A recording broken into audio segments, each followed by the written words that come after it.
May isang di nakasulat na patakaran sa eskwelahan ng mga elite.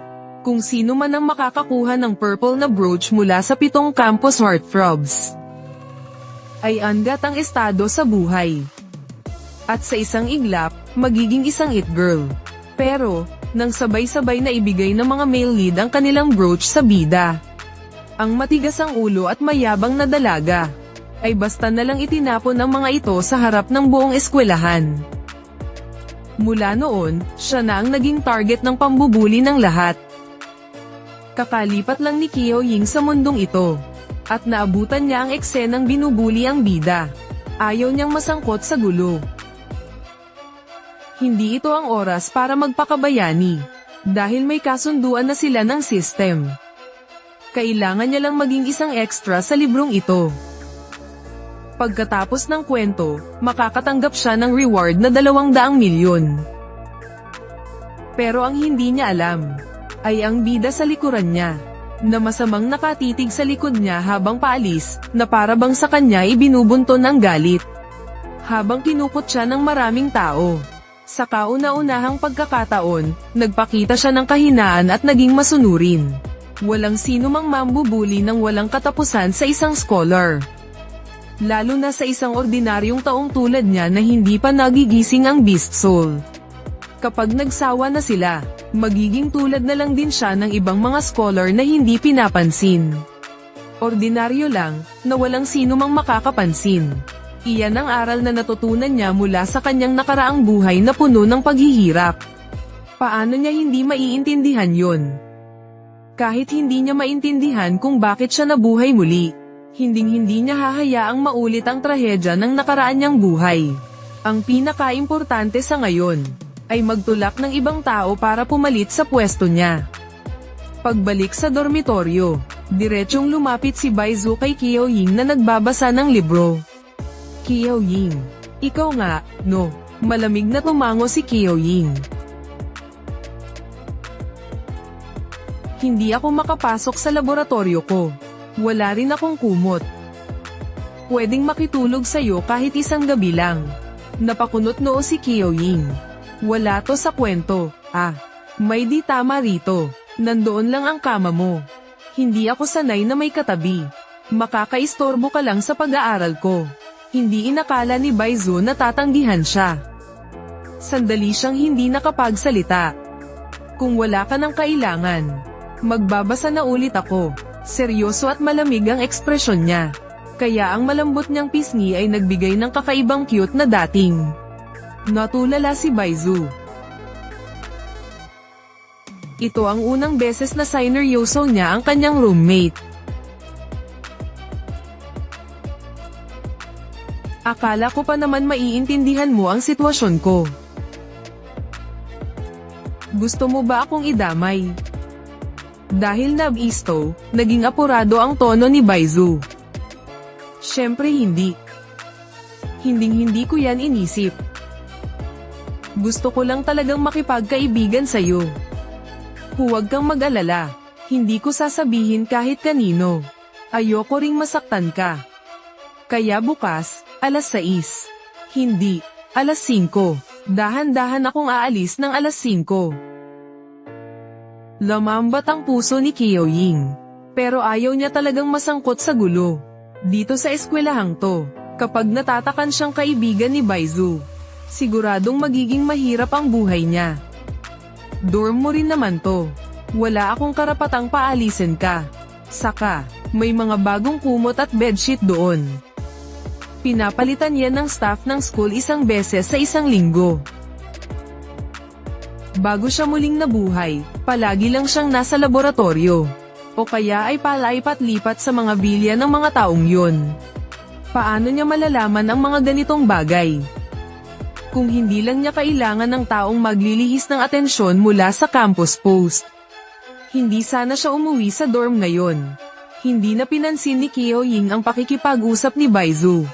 Hindi niya rin namalayan ang pag-alis nito. Unti-unting nawala ang kakaibang amoy. Ang buong atensyon niya ay nakuha ng kaalaman sa libro. Kinabukasan ng umaga, pinaalalahanan siya ni Baizu. Alas 8 ang unang klase ni Professor Lin. Sa klase niya, maliban sa F7, walang nangangahas na ma-late o absent model. Kapag na-late ka ng walang dahilan. Ang Student Council President na si Sheng Yu, na siya ring F2 sa libro, ay walang awang magbibigay ng yellow card warning. Kapag nakaipon ka ng 2 yellow card, magiging red card na yan. Kahit na isa ka pang maharlika, mula sa pagiging hunter, magiging biktima ka ng buong eskwelahan. Salamat.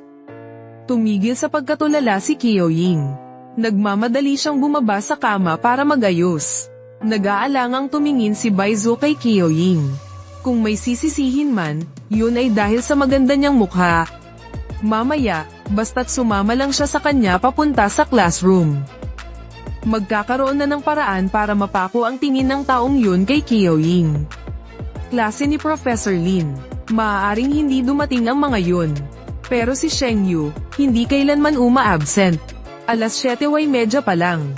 Halos kalahati na ng classroom ang puno.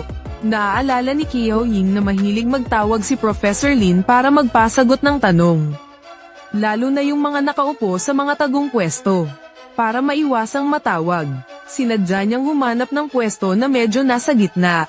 Pero hindi niya inaasahan, pagbukas niya ng libro. Sumulpot na naman si Baizu na parang kabuteng ayaw kang tantanan. Qiuying. Pwede ba akong umupo rito? Walang emosyong itinaas ni Qiuying ang kanyang tingin. Sige, upo ka. Masaya pa lang sanang uupo si Baizu. Nang bigla namang kinuha ni Qiuying ang kanyang mga libro. At lumipat sa upuang malapit sa bintana. Dahil kung ikukumpara sa pag-aalala na matawag ng propesor. Mas takot siya sa sadyang paglapit ng bida. Wala ba siyang hiya sa sarili niya? Sino ba namang gugustuhin tumabi sa isang malas na tulad niya? Narinig ko tinuruan daw siya ng leksyon ni Wang Yuan kahapon. Nabigyan daw ng demerit. May nag-report. Hindi ba't sabi nila na hack daw yung CCTV doon? May nag-video siguro ng patago. Isinuot ni Qiuying ang kanyang earphones, ayaw na niyang makinig pa. Sa kwento, hindi naman nabanggit na naparusahan ng demerit si Wang Yuan. Nahack na kasi noon pa man ang CCTV sa daan na yun. May micro-camera ngang nakakabit sa kwelyo ng babaeng bida. Pero noong bumalik siya sa laboratorio, binuhusan na naman siya ng tubig. Nasira ang device. Kung iisiping mabuti, kagabi, hindi bumalik sa laboratorio ang babaeng bida. Kundi sa dormitoryo siya umuwi. Dahil naiwasan niya ang tubig, matagumpay niyang na-save ang recording. Pero ang pagkatao ng babaeng bida ay medyo malayo sa mga karakter na nauna nang lumabas sa kwento. Ang maganda lang, hindi pa naman lumilihis ang pangunahing kwento. Nakulong na dati sa madilim na kwarto ang babaeng bida. Kung ganun, ang susunod ay 3 beses siyang babuhusan ng malamig na tubig. At tatapunan ng basura ang kanyang desk. Biglang tumahimik ang buong classroom. Tinanggal ni Qiuying ang kanyang earphones. Isang lalaking matangkad at matikas, na may malamig na aura ang pumasok sa classroom. May nakasabit sa kanyang dibdib na purple na brooch, simbolo ng pinakamataas na antas. Walang emosyon siyang umupo sa tabi ng babaeng bida. Kakaiba at halos nakakaawa ang katahimikan sa classroom. Para bang sabay-sabay na broken-hearted ang mga kaklase. Nanigas ang katawan ni Baizu. Gustong-gusto niya sanang tumayo at lumipat ng upuan, tulad ni Qiuying. Pero hindi niya magawa, dahil baka mas maaga niyang makuha ang atensyon ni Sheng Yu. Nagtataka rin si Sheng Yu. May naamoy kasi siyang bango kaya siya lumapit. Akala niya, ang bango ay galing sa katabi niyang babae. Pero nang makalapit siya, nalaman niyang hindi pala. Mayroon itong natitirang amoy kamatayan mula sa isang ligaw na kaluluwa. Sinapian na dati ng ligaw na kaluluwa ang taong to sa labas ng eskwelahan. Sinulyapan niya si Baizu. Talagang wala nang silbi ang pang-amoy ng beast soul ko. Ang pagpasok ni Professor Lin. Ang pumutol sa tensyong dala ni Sheng Yu. Sa tingin niyo rin, sobrang interesante ng topic, di ba? Gusto kong tumawag ng isang estudyante para sumali. Nang mapagtantong susunod na ang bida sa takbo ng kwento. Professor. Nagpuyat po kagabi ang roommate ko para tapusing basahin ang tungkol sa genetics. Sobrang inaabangan niya po ang klase ninyo. Medyo mahiyain po kasi si Xiaoying, kaya baka hindi siya maglakas loob na magtaas ng kamay. Nang marinig yun, biglang natigilan si Qiaoying. Medyo komplikado ang tingin ni Professor Lin kay Baizu. Akala ko pa naman biktima siya. Hindi ko inasahan na gagawin din niya pala ang mga pakulo ng mga aristokrata. Hindi maintindihan ni Qiaoying ang ikinikilos ng bida. Kakaiba ang takbo ng kwento at pati na rin ang mga kilos ng bida. Nakayuko si Baizu. Hindi niya pinansin ang mga mapanuksong tingin ng mga tao sa paligid. Sa dati niyang buhay, maraming beses siyang napahiya dahil may ibang nagtataas ng kamay para sa kanya. Ngayon, sinubukan niya rin itong gawin. Bakit siya lang ang pinagtatawanan? Pinilit ni Baizu na balewalain ang mga titig ni Sheng Yu sa kanya. Ang dahilan kung bakit pumasok sa klase si Sheng Yu ay hindi para kay Professor Lin. Gusto niyang pumili ng ilang estudyante rito, para sumali sa kanilang research.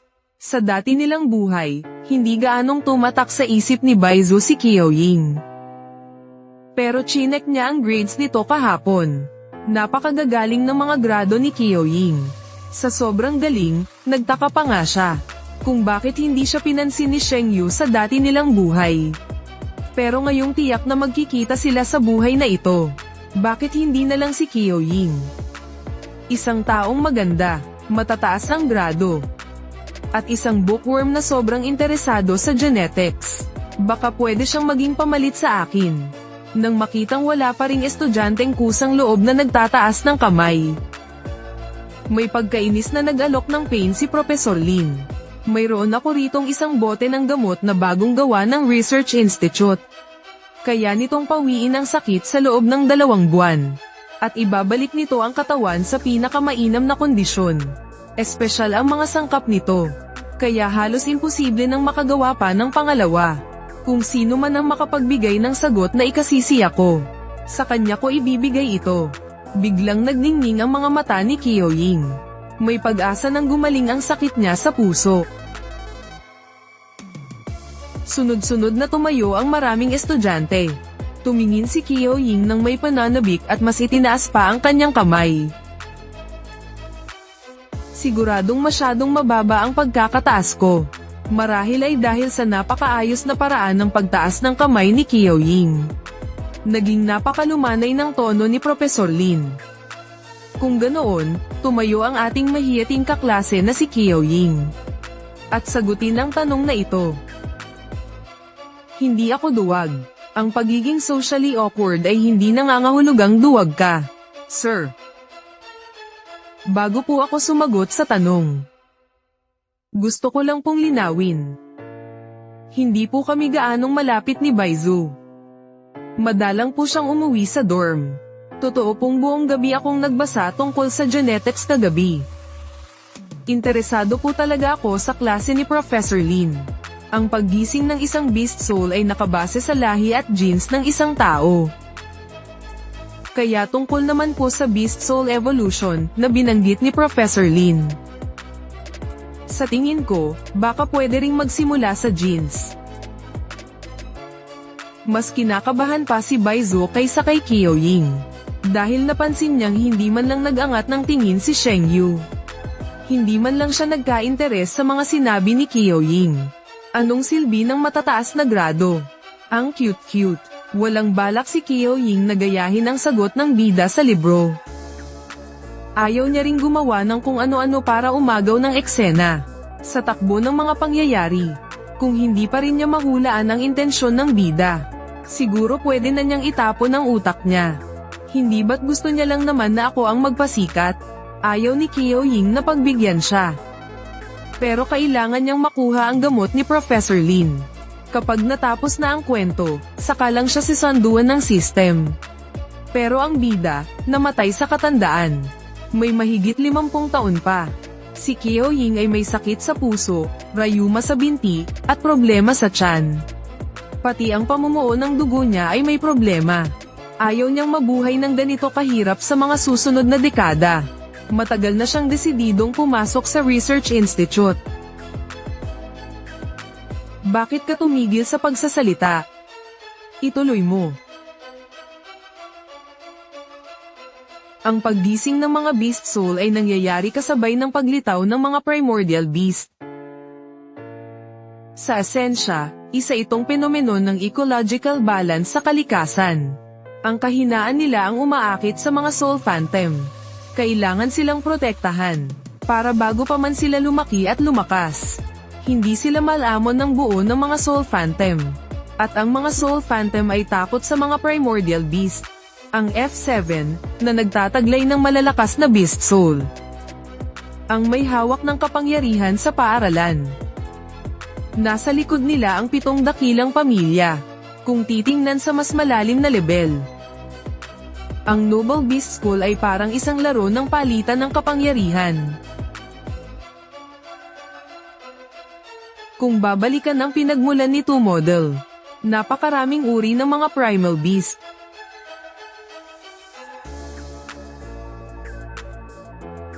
Nakikinig ng mabuti si Sheng Yu.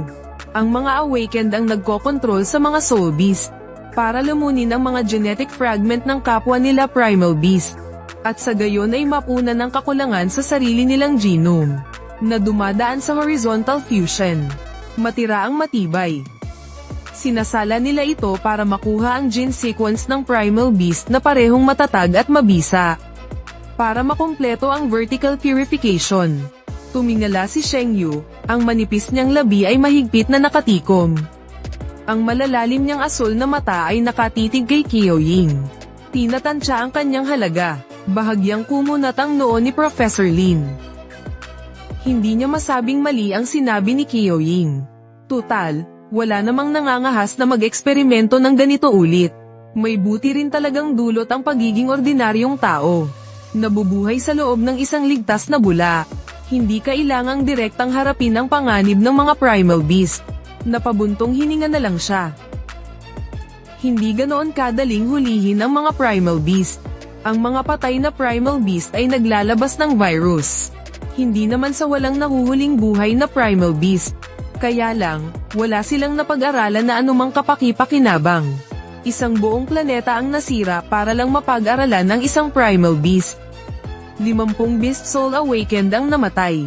Masyadong malaki ang naging pinsala sa proseso. Kahit ang Alliance ay hindi nang ahas na isa publiko ang operasyong iyon. At malamang, hindi na rin sila mangangahas na mag-utos ng live capture. Doon na tumigil si Professor Lin. Halika't kunin mo na ang potion mo. Paika-ikang lumapit si Qiaoying. Lumalabas na ang epekto ng pagpupuyat niya sa pagbabasa. Kaninang umaga ay gising na gising pa siya. Pero pagpatak ng bandang 9:00, bigla na lang nanghina ang kanyang mga kamay at paa. Pagkakuha ni Qiaoying ng potion, agad niya itong ininom. Bakit mo naman ininom agad ng ganyan? Natulala si Professor Lin sa nakita. Nakita na lang niyang tumagilid at bumagsak ang katawan nito. Bago pa man maiabot ni Professor Lin ang kanyang kamay. Isang snow leopard na ang sumalo kay Qiaoying. Iyon ang soul beast ni Sheng Yu. Master, bilis. Ang babaeng ito ang bango-bango niya. Sigurado akong hindi ako nagkamali ng amoy ngayon. Biglang lumitaw si Sheng Yu sa harap ni Professor Lin. Walang emosyon niyang binawi ang soul beast na kumilos ng kusa. Hassle. Huwag kang basta-basta humahawak ng kung sino-sino. Balak niya sanang hawakan ang damit ni Qiaoying. At ihagis siya kay Professor Lin. Pero nang mahawakan niya, natigilan sandali si Sheng Yu. Desidido niyang ipinulupot ang braso sa baywang ni Qiaoying. At binuhat siya ng pahiga. Isang banayad na halimuyak ang kanyang naamoy. Naunang kumilos ang pagbuhat niya bago pa man ang kanyang isip. Binaba ni Sheng Yu ang kanyang tingin. Tinititigan ang matangos na baba ni Qiaoying na tila may malalim na iniisip. Dadalhin ko siya sa klinik. Ilang segundo lang lumitaw ang purong puting snow leopard. Pero ang bigat ng presensya ng Soul Beast ay matagal bago nawala. Sinundan ng tingin ng lahat si Sheng Yu habang buhat-buhat si Qiao Ying paalis. Biglang nag-wild ang isip ng lahat. Paanong nangyari to? Nakamit ang layunin, ngunit walang bahid ng kasiyahan sa mukha ni Baizu. Puno ng gulat at galit ang kanyang isipan. Kahit tapos na ang klase, hindi pa rin siya matauhan. Si Sheng Yu, marunong din palang bumuhat ng tao. Katawa-tawa, sa pangalawang buhay na ito, natuto na pala siyang mamuhay na parang tao. Nalunod si Baizu sa mga alaala. Gagawa raw ito ng eksepsyon para sa kanya. Maging ang Sheng Yu na laging dumarating sa tamang oras para iligtas siya sa panganib. Pero sa katotohanan, ni minsan ay hindi man lang siya hinawakan nito. Sa mga mata ni Sheng Yu, kung ang ibang tao ay parang tinik na ayaw niyang hawakan. Kinamumuhian mo siya, pero hindi mo siya kayang patayin.